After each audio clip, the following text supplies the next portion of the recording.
Today is the 22nd of July 2020 and we're in Hansford Park and we're speaking about Black Lives, an extension from that, and then we'll be talking about how to stay in love forever as a couple. Today is the 22nd of July 2020 and we're in Hansford Park and we're speaking to a nice young lady who was jogging, and we wanted to find out from Black Lives, how do you see now we go about going forward? I think Black Lives Matter, how we move it forward now as a community is exactly that, by moving it forward. I think there's been a lot of awareness, there's been a lot of talk, a lot of marches. We now need to take some action. I believe that, because I'm quite a heavy user of Facebook, and there are quite a few groups on there that are taking action. There's the ones, for example, that are looking at more investment opportunities for the black community. There are some groups out there that are looking more at the health aspects of the community. There are some out there that are looking at, our products, our businesses. So I do believe there is action being taken. My only thing I would suggest or say is that I think we need to do it more as a collective. I feel that there are a lot of individual groups, but we're not necessarily working together. If that makes sense. So we need to come together as together. So everyone that's doing their great pieces of work in different parts of the country, and even in different areas of Birmingham, should actually now come together, find similar organisations that they can work with. Now I'm a business owner and I work for an organisation called New Gen Care, and we're actually specifically looking at the health. Mental health. It's actually the black elders at first. That's what we're initially focusing on, and we actually are looking for partners to work with us to move it forward. I mean, our slogan is creating a new landscape of care for our black elders, but we recognise that we can't do it on our own. And since we started over a year ago, we've actually been out there trying to encourage people to come along with us, help us to move this forward. Because not only is it just their care, like in the care homes, it's their care at home. As you mentioned, it's about their mental health, their financial care. It's such a big, wide spectrum of that. So I encourage people to come together, find a similar sector, come together, because as you know, we are greater in numbers, and let's help move this forward. There are a lot of leaders out there, but it's more the younger generation or the next generation that understand the social media aspects. They understand more about how to get their point across in the media, out in the the electronic world. So again, it's about maybe the younger generation working more with what I call the more experienced generation, coming together, us utilising how to use the tools that we have now in this society to actually get our point across. I think that as a lot of us, I don't want to use living in the dark ages, but a lot of us don't particularly understand social media, or we feel that we don't want people to know our business, or we don't need it. And we don't need it. Yes. But unfortunately, fortunately, we're actually living in that society now. We're actually living in a world where, without social media, would you really know what's going on? So I believe, how do we get out there, collaborative working, building our foundations, and maybe intergenerational working as well. From my own personal point of view, I feel that COVID affects everyone. And yes, as a black society, we actually obviously have our own health risks, like higher dementia rates and that sort of thing. So it's a case of, because it's still new, I feel that I can't give a full justification, if that makes sense. Yes, it does. I feel it's about us having a full understanding about our own health needs, our own health risks, and then obviously putting things into place to or measures in place to not necessarily avoid COVID, but to stop the COVID spreading further within the community. Again, this is my own personal point of view. I'm not really one for statues or like, for example, if I like that statue over there, to me it's a statue, but to me there's no real significance for me on that statue. I don't live by statues. Inside. I live by what's inside. I live by how I treat people, how people treat me, that sort of thing. Love thy neighbour. Love thy neighbour. I mean, there's a lot of talk, and there still is, about the black Jesus, the picture of Jesus that my grandmother used to have in her home, of the white Jesus. Growing up, that didn't really, again, this is me, didn't really bother me, because to me it was about who Jesus was and how he is in my life. That makes sense. Yes, it does. Not necessarily the picture that my grandmother's got on the wall of what he looks like. It's a case of the characteristics. The characteristic. What does it actually mean? What does Jesus mean, or what does the Christianity mean? I think again we're living in a society where we like images, we like to see things. You know, it's like seeing is believing. And I think that sometimes we have to take that step back, because I know through this COVID time I've had to put down my phone, come off social media, just to give my brain a rest, because the images, the information, there was so much out there that I personally felt that I need to take a step back and reflect, and just to take time in this moment, because to me it is a moment, it is a time, and everyone's got their own story to tell during this time. Everyone's had their own experience during this time. That's a very good response, because with the COVID, it's made everyone look introspectively at themselves. Yeah. I think so, because I think whatever we do, the first point of call is to look within yourself.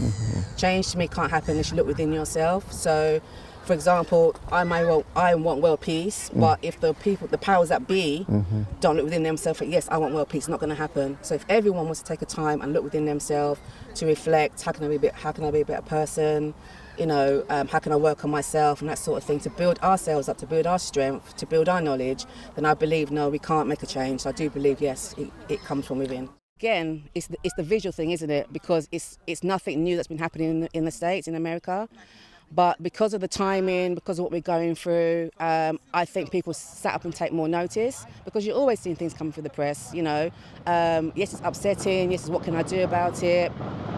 Obviously, it's in America.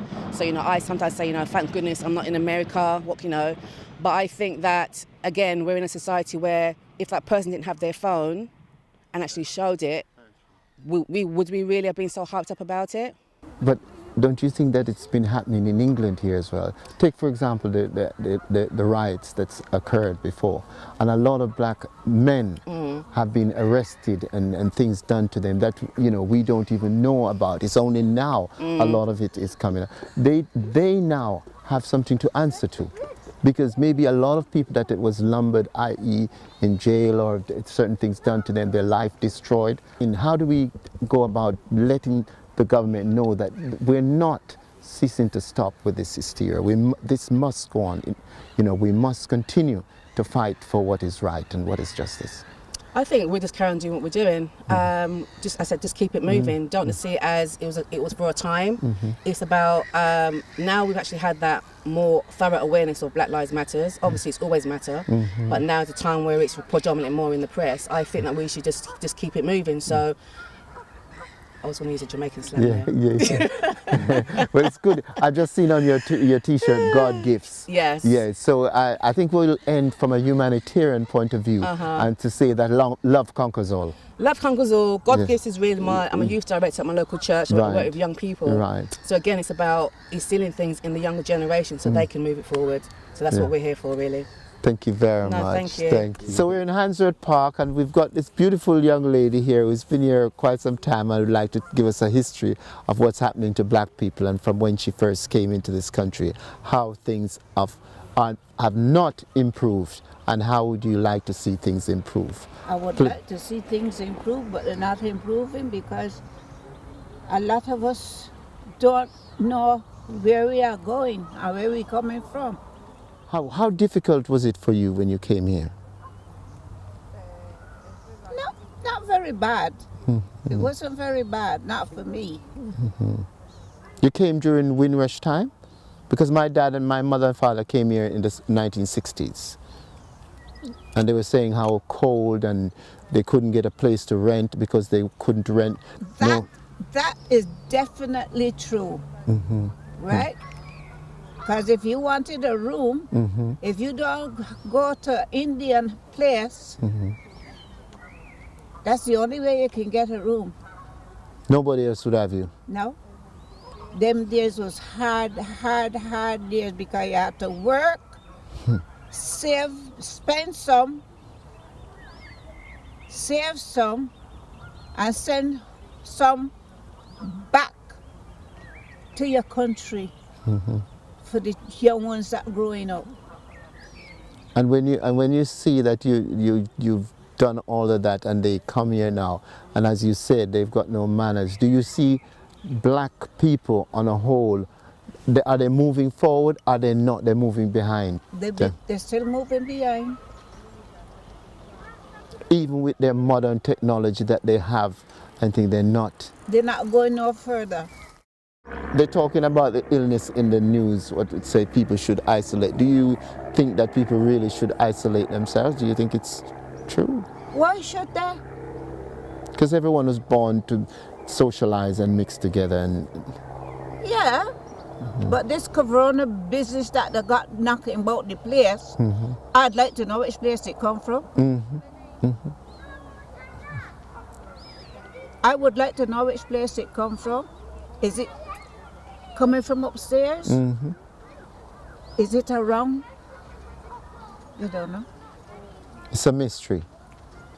So just going back to and to conclude on Black Lives, do you think that now this has come about, we should continue to move forward and let it be known that Black Lives Matter? Yes.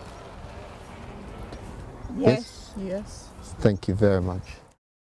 How to stay in love forever. This is a topic that has been tried and tested by so many people. Superstars, footballers, Hollywood stars, they all think that having a wonderful relationship is meeting someone and then all of a sudden that's it.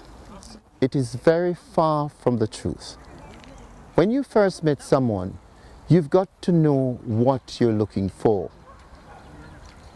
It is important to know the characteristics of the person that you're looking for, because especially if you're going to have children as well. This may sound a bit corny, but who wants to have children with someone if the relationship is going to be transient? So it's important that this preparatory work is organized in your mind, what you're looking for. Take for example, when you meet someone and you, for the first time, you've got to find out, it seems strange, but you've got to find out their background. Because if you don't know the background, you don't know what you're getting into. And then this might come out later and the relationship suffers and die. A relationship cannot be just about you loving each other. What happens when you're in love and the love starts to fade after 1-2 years? There has to be something to refresh that love and to keep it going and keep moving into the direction. The thing that you must have is commitment. You've got to be committed. If you are not committed to anything, then you will not succeed at it. You've got to be, even a job, you've got to be committed to it. Your career, you've got to be committed to it. So a relationship is based on commitment. And when you have commitment as your first priority and your first goal, at least that is something to move forward. When the torrid times, when the hard times comes, when the time comes that your spouse say things to you that you don't think it's right, you've just got to know that's part of what you sign up for. Life is not all about easygoing, especially relationship.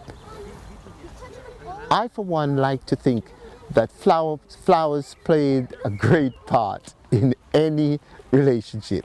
Some men don't, but I would give them this tip that I believe in having flowers very regularly at home. Not only does it make the home looks beautiful, it makes the person in the home feels that they've been appreciated.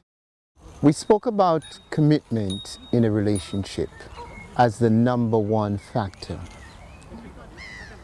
But the other things that are very important in a relationship is not only the obligation, but the integrity of the person.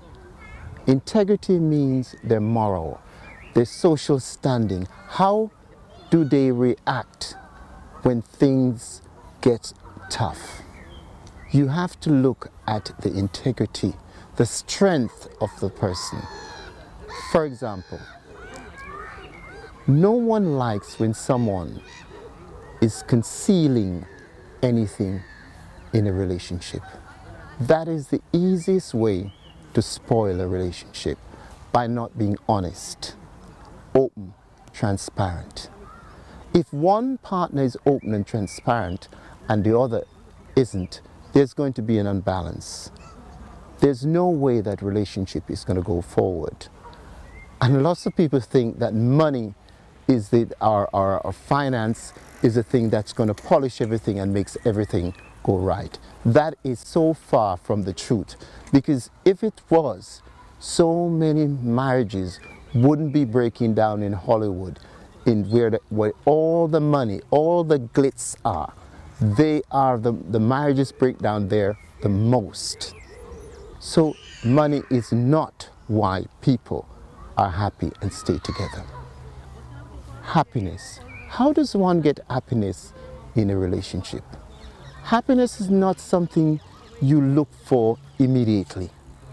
Happiness is something that you're constantly working towards. You've got to make sure that your partner feel wanted, that they don't feel like they're just doing it for the sake of doing it. So happiness is something that's very, very important in a lasting relationship. We were talking about happiness and how a lot of people seem to think that happiness is about money. Well, it's so far from it, as we said before. 10% of happiness comes from your environment. But 90% of happiness comes from your personality. Some people are born happy people, and they cannot be with someone who is unhappy. Take, for example, someone who is always grumpy and not smiling. Why would someone want to be around someone if they're like that?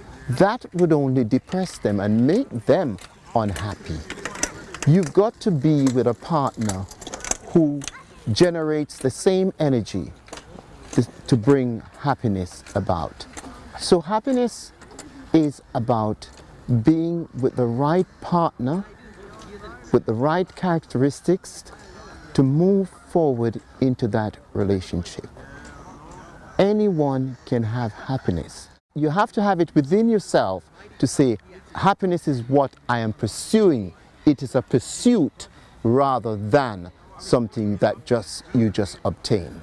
So all these commitment, integrity, morality, happiness, inevitable leads to love. And long-term love is different from short-term. You've got to be thinking long-term.